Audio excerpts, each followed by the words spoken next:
Magandang araw sa inyong lahat. Kami ang Pangkat 5. Ngayong araw ay ating tatalakayin ang tekstong argumentatibo.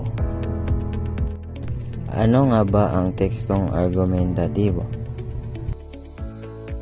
Ano ang kahulugan ng tekstong argumentatibo?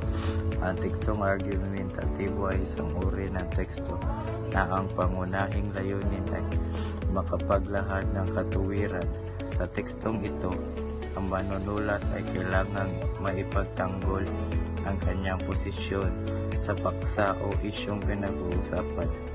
Kinakailangang may matibay na ebidensya ang manunulat upang mapatunayan ang katotohanan ng kaniyang ipinaglalaban.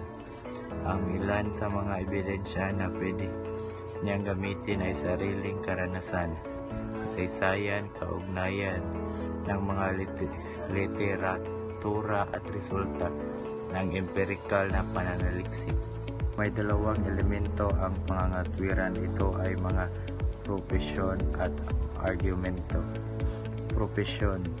Ayon kay Melania L. Abad 2004 sa Linangan, Wika at Panitikan, ang propesyon ay ang pahayag ng kinalalatag upang pagtulunan o pag-usapan. Ito ay dapat makapagsunduan bago magsimula ang pagbibigay ng argumento ng dalawang panig.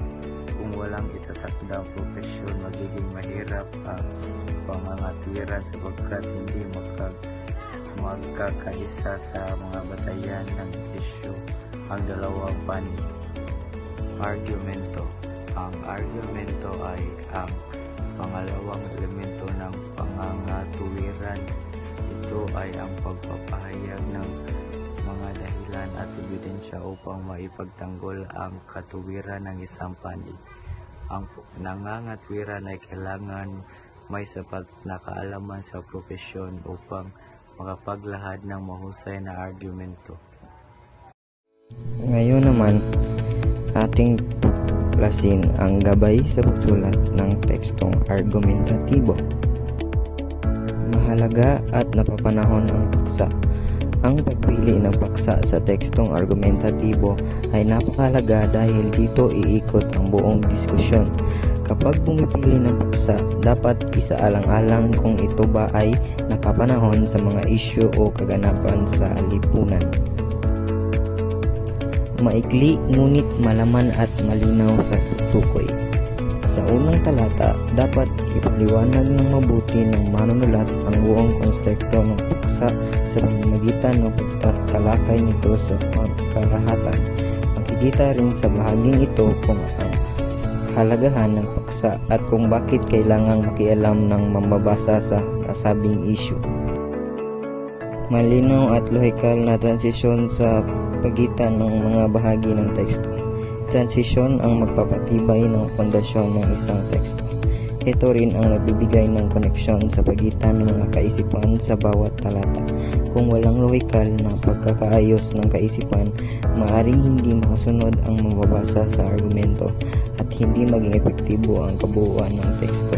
Ang transisyon ay nakatulong din upang ibuod ang ideya ng naunang bahagi ng teksto at magbigay ng introduksyon sa susunod na bahagi. Maayos ang pagkakasunod-sunod ng mga talata na naglalaman ng ebidensya. Ang nalalaman ng bawat talata ay dapat umiikot sa isang pangkalahatang ideya lamang. Ito ang magbibigay ng linaw at direksyon sa buong teksto. Upang magkaroon ng kaayusan, kinakailangan din isaalang-alang ang lohikal na koneksyon sa bawat talata. Dagdag pa, ang pagkakaroon ng maikli ngunit malaman na talata ay makakatulong upang mas maintindihan ng mambabasa ang teksto. At ang panghuli, matibay na ebidensya para sa argumento. Ang tekstong argumentatibo ay kinakailangang maging detalyado, tumpak at napapanahon ang impormasyon. Sa pagkakaroon ng matibay na ebidensya, masisigurado ng manunulat ang katotohanan ng kanyang sinulat na argumento.